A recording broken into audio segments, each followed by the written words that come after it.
My name is Daniel, and I never thought I'd be sitting here, typing these words out, trying to find the right place to begin a story I've spent the last 8 months trying to forget. I'm 39 years old. I work in logistics management, long hours, spreadsheets, cargo manifests, the kind of work that keeps the world moving but never makes the news. I've been doing it for 14 years at the same company, the same desk, the same coffee mug with a chip on the handle that I keep meaning to replace but never do. I'm the kind of man who notices those things, small details, minor inconsistencies, the little wrongness in things that other people walk past. It's what makes me good at my job. It's also what made the next 11 months of my life feel like being slowly buried alive. My wife's name is Karen. We met when I was 25 and she was 24, at a mutual friend's barbecue on a Sunday afternoon in early September. She was laughing at something someone said across the yard, and the sound of it, unguarded, completely unself-conscious, stopped me mid-step. We were married 3 years later. We built a life. We bought a house in a quiet suburb with a leaky garage door and a backyard big enough for the kids. We had Emily, who is now 10 years old and reads 2 books a week and has strong opinions about pasta shapes. We had Jake, who is 7, loves building things out of cardboard and tape, and still asks me to check under his bed most nights. For 12 years, I believed we had something real. Not perfect, I'm not naive enough to use that word, but real. Solid. The kind of marriage that had weathered arguments about money, the death of Karen's father, 2 rounds of job stress and 1 layoff scare, a miscarriage we never talk about anymore. I thought those things had fused us together. I thought difficulty was what made love durable. I was wrong.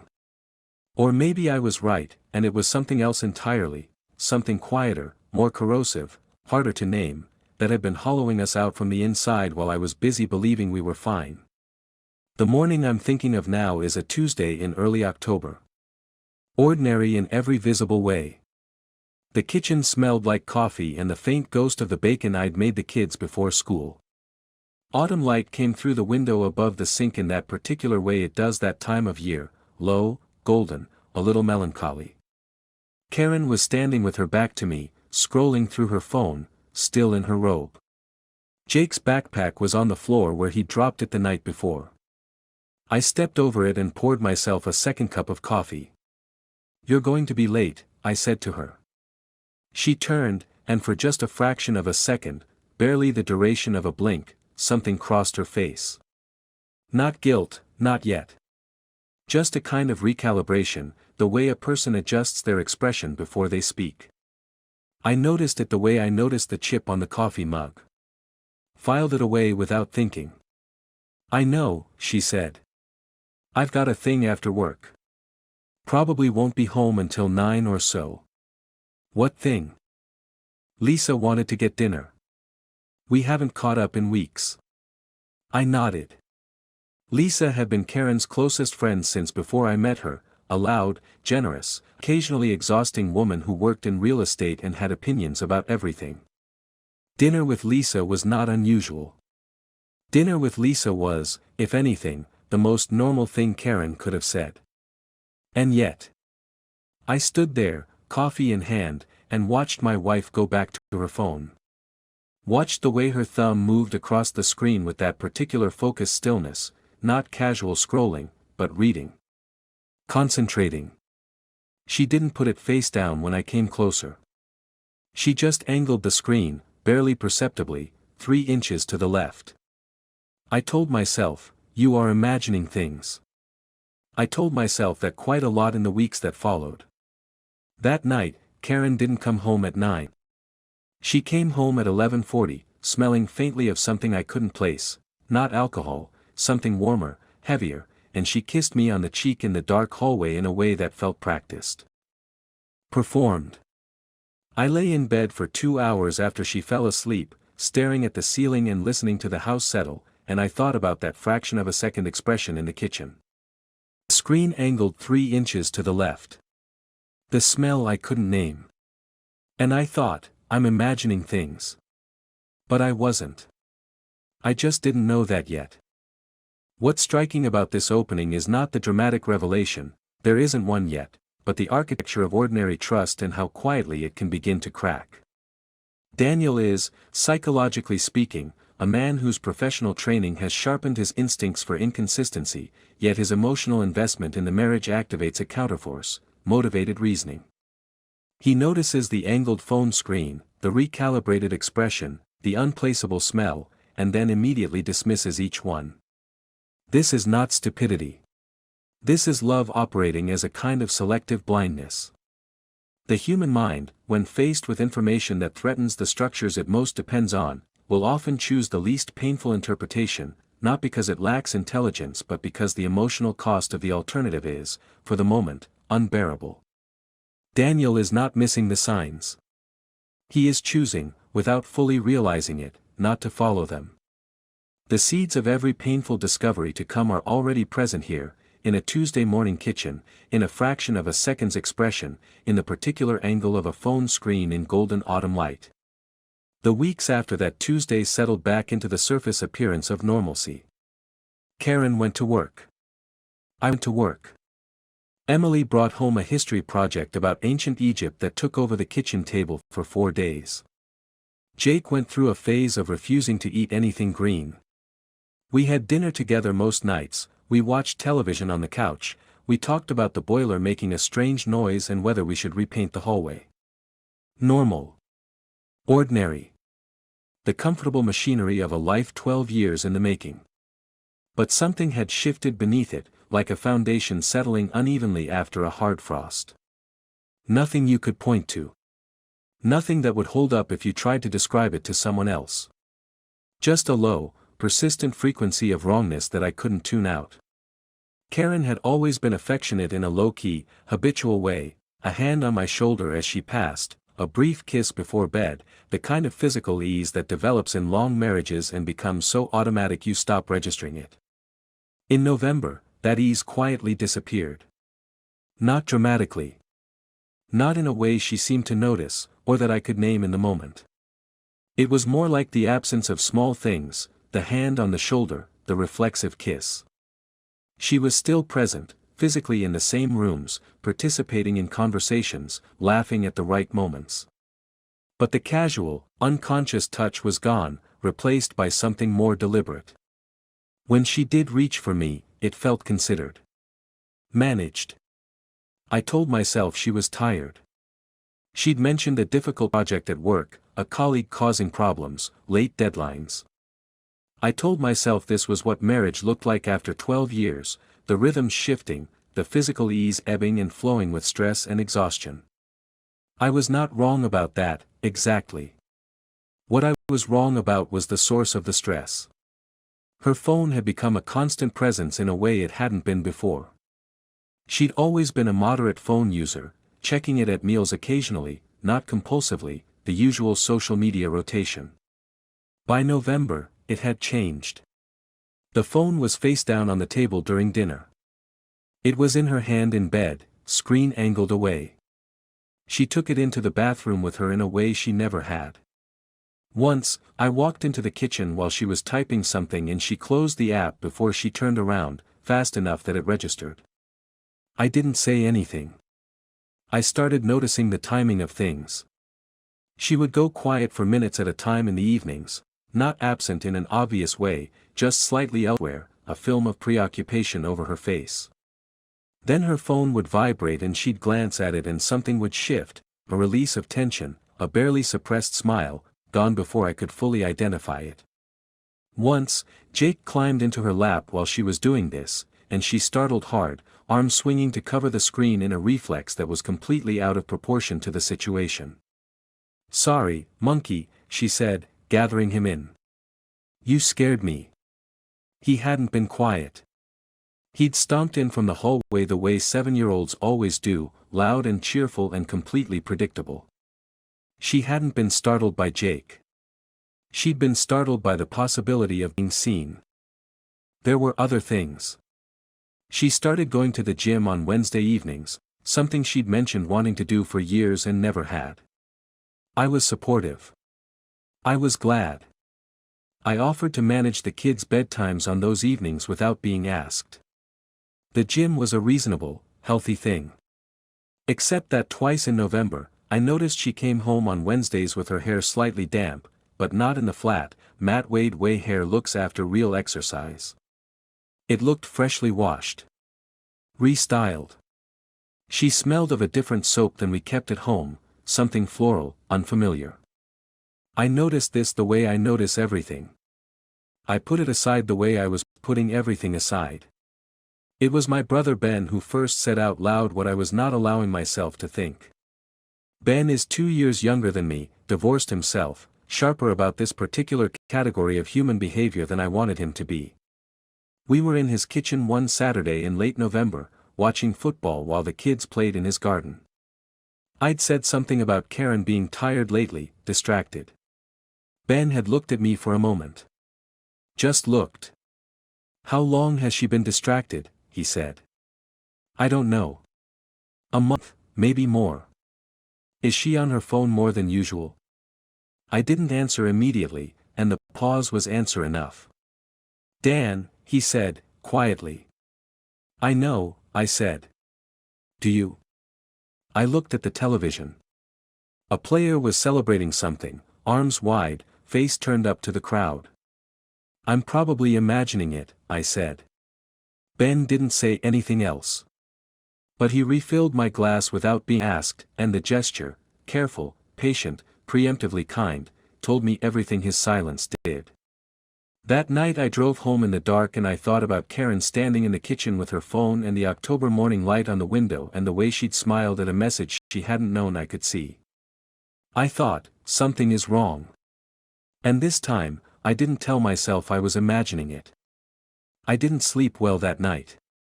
Or the night after that. The architecture of Karen's concealment here is textbook, and that word, textbook, is worth sitting with. The behaviors Daniel is cataloging, the phone face down, the bathroom trips, the gym nights with unexplained, freshly washed hair, the muted smile at a message, these are so consistent with a particular kind of hidden life that they constitute a recognizable pattern. And yet Daniel's response remains, for weeks, to rationalize. The psychological term for what he's doing is called benign attribution bias, the tendency in committed relationships to assign innocent explanations to a partner's ambiguous behavior, not through naivety but through deep emotional investment. What Ben's silence accomplishes in a single evening is to remove the buffer of rationalization. He doesn't accuse. He doesn't argue. He just stops affirming the alternative explanation, and in that space, Daniel's own suppressed knowing rushes in. This is a pivotal moment, the transition from unknowing to knowing but not yet confronting, which is in many ways the most psychologically isolating position a person can occupy. I am not, by nature, a suspicious person. I want to say that clearly, because what I'm about to describe is the slow transformation of a man who believed in transparency into someone who checked his wife's car mileage on Thursday mornings. It started small. Rational. I told myself I was simply paying attention. I started noting what time Karen left for the gym on Wednesdays and what time she came home, not writing it down, just tracking it in the way I tracked anomalies at work. The gap was consistently longer than a 90-minute workout required. Between 60 and 80 minutes unaccounted for, even allowing generously for travel and a shower at the facility. I checked the gym's website. It was a real gym. It existed. I was relieved by this for approximately 48 hours before I realized that the existence of the gym proved nothing about whether she was actually in it. I started sleeping badly. Not dramatically, not lying awake in obvious anguish, but waking at 2 or 3 in the morning with a low-grade alertness that wouldn't let me settle back. I would lie still and listen to Karen breathing beside me and try to reconcile the woman I had married with the one I was quietly cataloging, and the two images wouldn't overlap the way they used to. I checked our shared credit card statements. This was the first thing I did that felt like a genuine violation, reaching past observation into active investigation, and I am not proud of it, but I am not apologetic about it either. What I found was not conclusive but it was interesting. Several charges to a wine bar across town on Wednesday evenings, in amounts suggesting drinks rather than dinner. Karen had told me she usually just worked out, showered, and came home.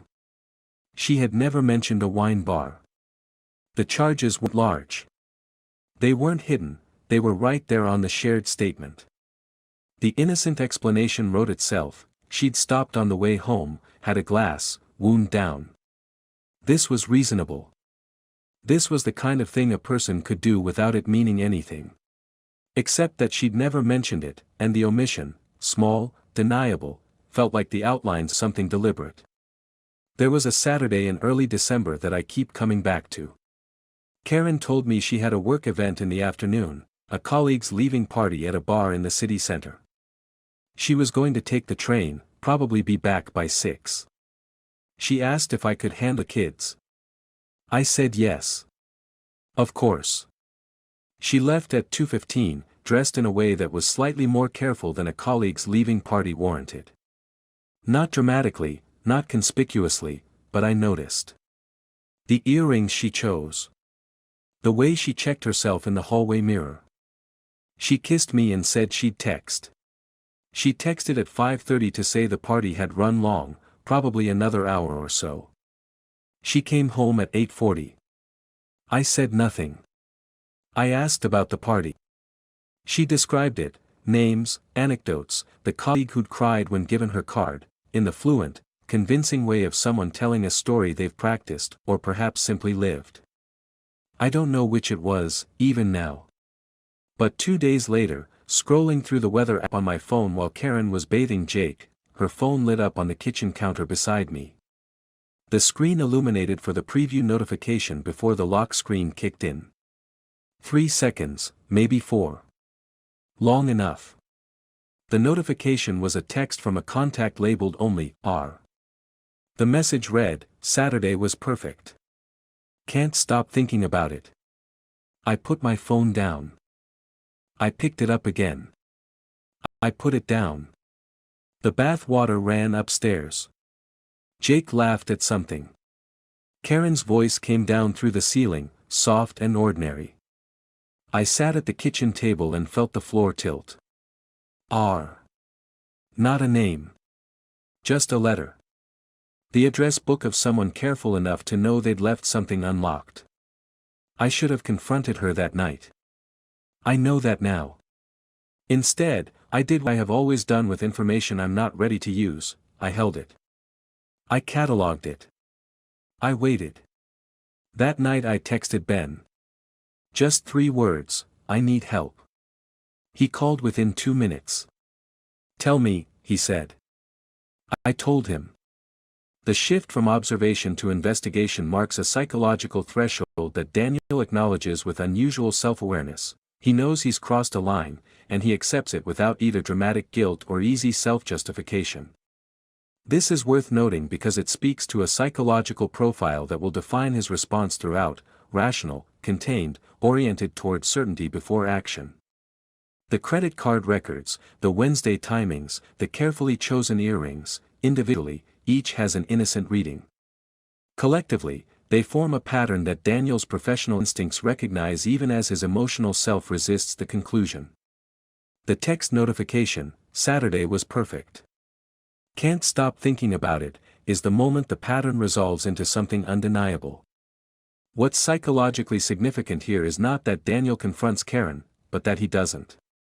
The decision to hold the information, to wait, to gather more certainty before acting, will prove both his greatest strength and a form of self-protection that delays the inevitable reckoning.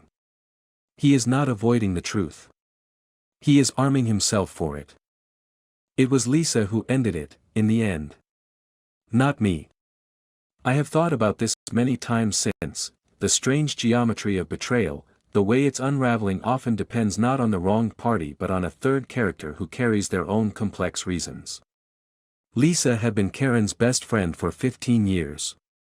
She was also, as it turned out, someone who had her own relationship with truth, and with loyalty, and with the particular guilt that comes from knowing something and saying nothing until it becomes too heavy to carry. She texted me on a Wednesday evening in mid-December, while Karen was at the gym, or wherever Karen went on Wednesday evenings. Lisa's text was direct and it was not unkind: "Daniel, I need to talk to you." I've been going back and forth about this for 2 months. I'm sorry it took me this long. She followed up with a photo. I was sitting in the car outside a hardware store when I opened it.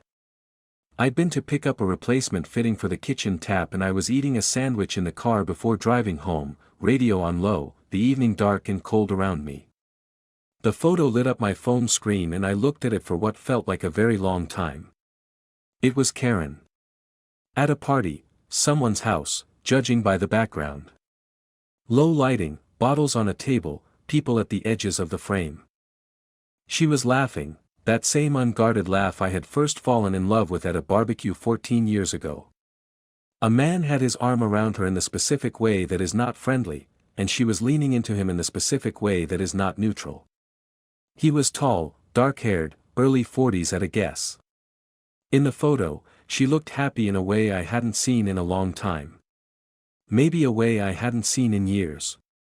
I sat in the car. The sandwich was still in my hand. Lisa called 5 minutes later. I answered. She told me that Karen had been attending a series of private parties, organized through a semi-closed social network of people in their 30s and 40s, city professionals, the kind of informal circuit that exists in most cities and that leaves no obvious trace if you're not in it. She had been going since early September. The man in the photo was named Ryan. He was divorced, no children, worked in architecture. He and Karen had been, Lisa paused over the word, involved for at least 3 months, possibly longer. Why are you telling me this now? I asked. Lisa was quiet for a moment. Because I told her she needed to. 2 weeks ago.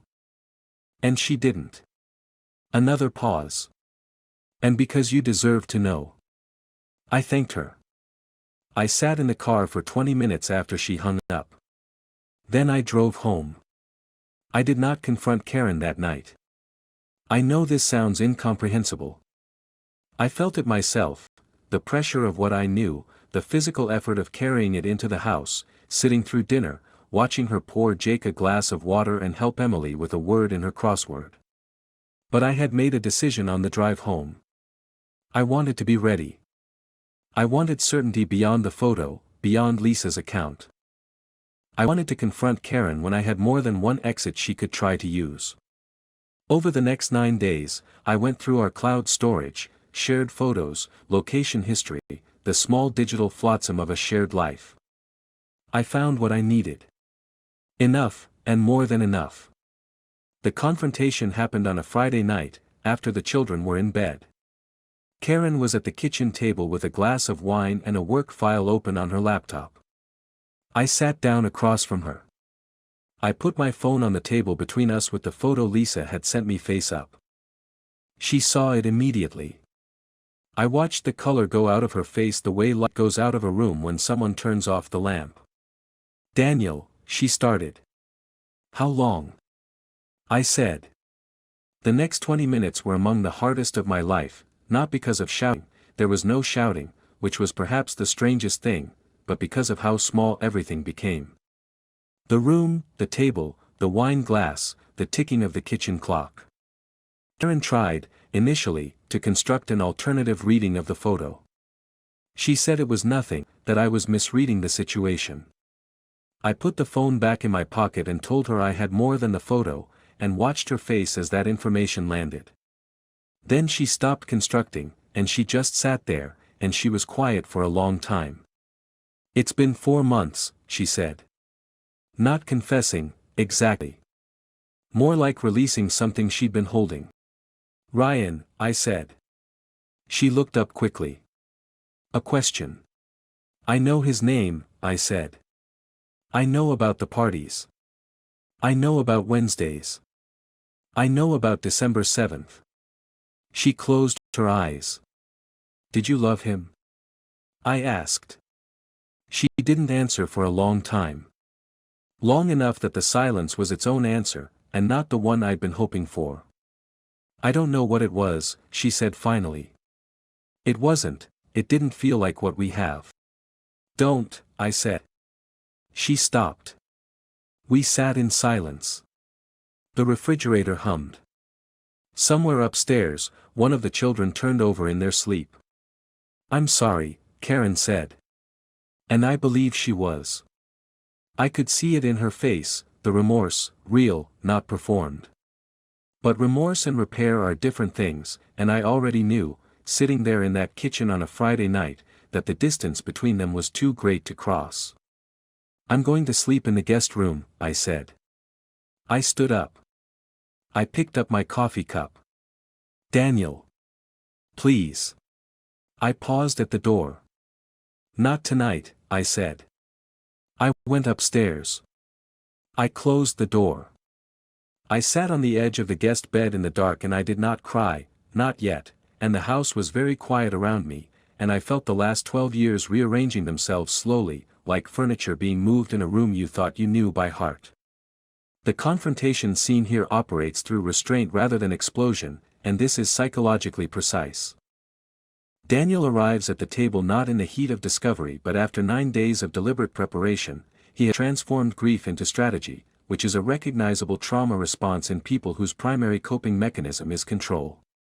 What he achieves by this restraint is twofold. He removes Karen's ability to minimize or deflect. He has more than one piece of evidence, and she knows it, and he protects himself from the psychological exposure of confronting her at the height of his own pain. The detail that there is no shouting is important. It is not absence of feeling, the feeling is enormous, but its containment. Karen's response, partial denial followed by admission followed by the inadequate, "I don't know what it was," follows a textbook pattern of defensive disclosure. She does not fully confess, she releases information in the minimum quantities required, which tells us something about her psychology even in a moment of apparent vulnerability. The most devastating moment is the silence to the question, "Did you love him?" Not the eventual words, but the pause before them. The house in the weeks that followed was a strange country. All the same geography, the same rooms, the same furniture, the same view from the kitchen window of the garden going brown at the edges in December, but the emotional landscape unrecognizable. We existed around each other with a terrible careful courtesy, two people who had been intimate for 12 years learning the new choreography of avoidance. Karen had moved, by unspoken agreement, to the spare room. We hadn't announced this to the children.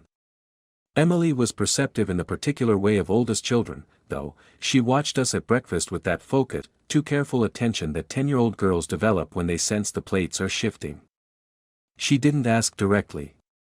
She was saving the question for when she felt safer asking it, which told me she understood more than she should have to. Jake was harder to read, or perhaps easier. He was still fully in the world of 7, where breakfast and Lego and the dog 3 doors down absorbed most of his available attention. He didn't notice we weren't sleeping in the same room because he'd never paid close attention to which rooms we slept in. This small mercy didn't last, and I knew it wouldn't, but I was grateful for it while it did. I called Ben the morning after the confrontation and told him what had happened. He came over that afternoon and sat in my kitchen and listened and said very little except the things I needed to hear, in the order I needed to hear them. He didn't say "I told you so," even though he had, in his way, told me so. He said, "What do you need right now?" And the question was so uncomplicated that it made me feel, for the first time since the kitchen on Friday night, like I was standing on actual ground. Karen, in the days after the confrontation, oscillated between remorse and a kind of frightened practicality.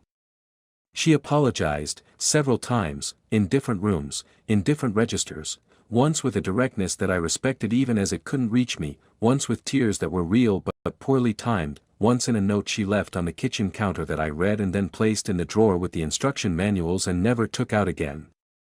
She didn't try to defend what she'd done. She didn't suggest that my behavior had contributed to it, which I had half expected and braced for.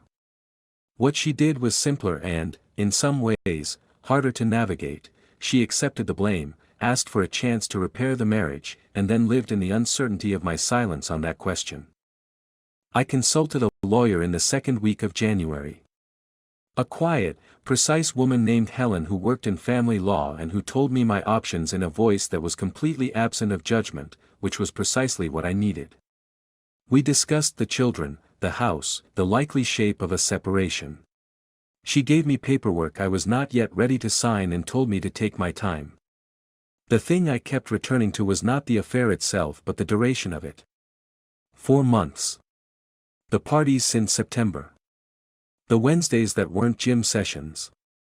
This was not a single rupture, an impulse, a catastrophic mistake in a weak moment, but an extended decision, renewed over and over again, each week, each Wednesday, each text from R, in the address book of the phone she'd learned to angle away from me. It was the duration that made reconciliation feel impossible. Not the wound, but the careful, repeated reopening of it.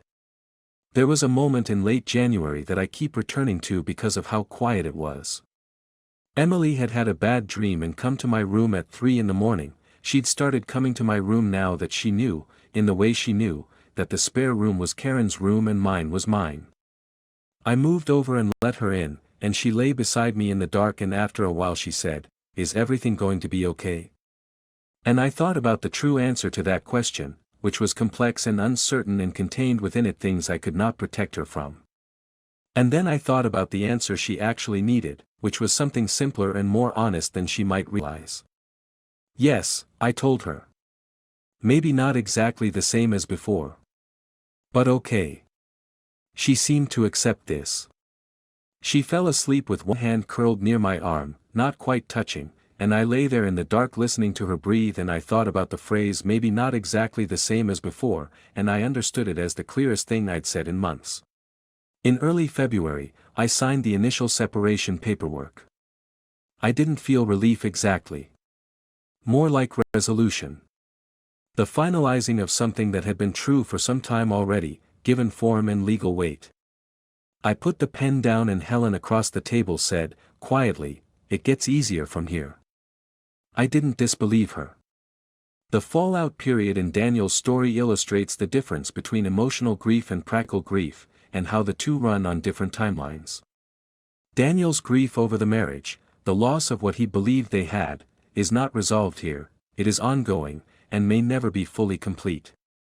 But what he achieves in this section is something separate, the translation of grief into decision, of loss into agency. The consultation with the lawyer, the signed paperwork, these are not triumphant moments. They are quiet, considered acts of self-possession from a man who has decided that living inside uncertainty is more damaging than the clarity of ending. Particularly significant is the conversation with Emily, which functions as Daniel's own internal articulation of where he's arrived, maybe not exactly the same as before. But okay. This is not resignation. It is a form of honesty, about what was lost, and about what can still be built, that represents genuine psychological maturation under extraordinary stress. Spring arrived the way it always does, indifferent to the emotional weather of the people living through it. The same light, the same returning birds, the same crocuses coming up through the garden soil that I still, technically, co-owned. But the house was different now, legally if not yet physically. Karen had started looking at apartments. I had told her she could take her time, for the children's stability, and she was doing that with a kind of quiet gratitude that I received without either warmth or hostility. We had achieved, at considerable cost, a functional civility. I had started running. This was Ben's suggestion, first made the previous autumn and dismissed, then made again in January and accepted. I ran in the mornings, early, before the children were up, through the grid of streets around the house that I knew well enough that I could let my mind go entirely blank and just move. It was not a cure. But it was something that was mine, an hour that belonged entirely to me, in a period where very little had. Emily and Jake knew now. We'd told them together in early March, Karen and I sitting across the coffee table from them, the careful language we'd agreed on, Mom and Dad are going to live in different houses, but we're both still your parents, and that part doesn't change. Emily had cried and then composed herself with a maturity that broke my heart a little. Jake had asked if he could still keep his Lego at both houses, and when we told him yes, he had nodded slowly, processing this in his particular way. The Lego. Both houses. The fierce pragmatism of 7 years old. I took them every other weekend, and one weeknight dinner, and I discovered that the particular quality of single-parent time, the undivided, fully present quality of it, was something I had not known I was capable of. Without the background noise of a failing marriage, without the constant low-level vigilance and the careful avoidances, I found I could simply be with Emily and Jake in a way that felt more genuine than much of what had come before. This was a painful realization, evidence of how much I had been absent even when present, and also, at the same time, a form of gift. I had started seeing a therapist.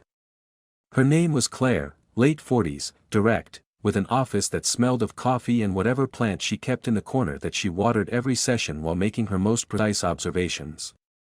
She had the kind of manner that did not permit self-deception, which I needed and found difficult in equal measure.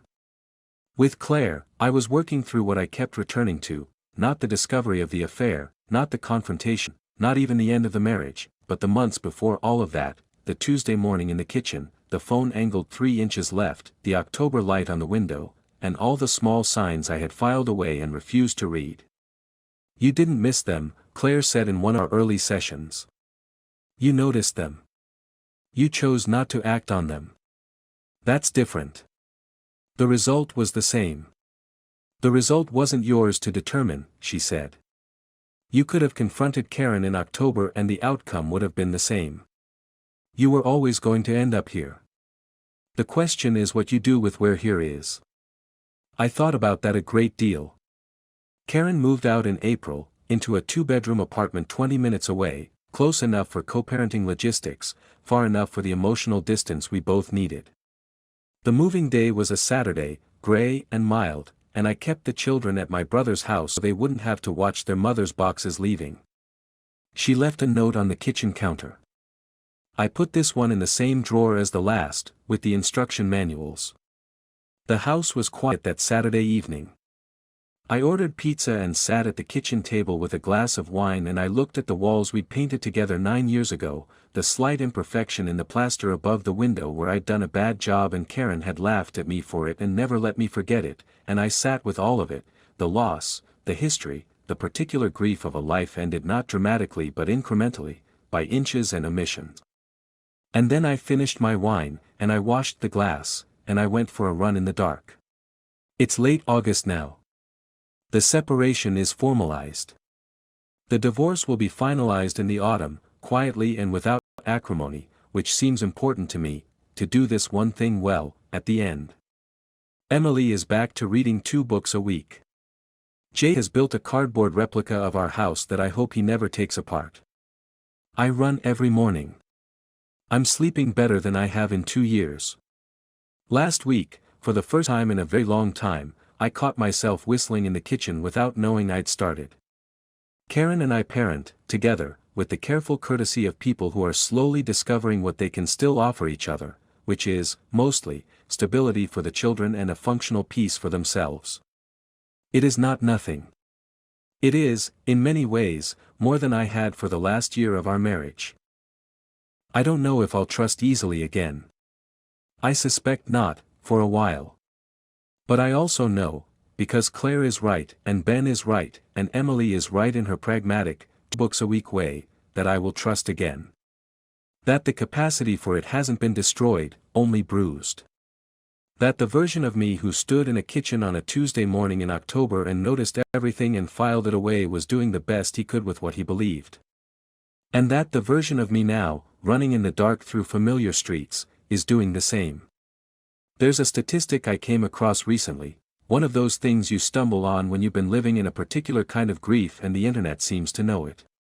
Nearly 1 in 3 long-term marriages experiences infidelity at some point. 1 in 3.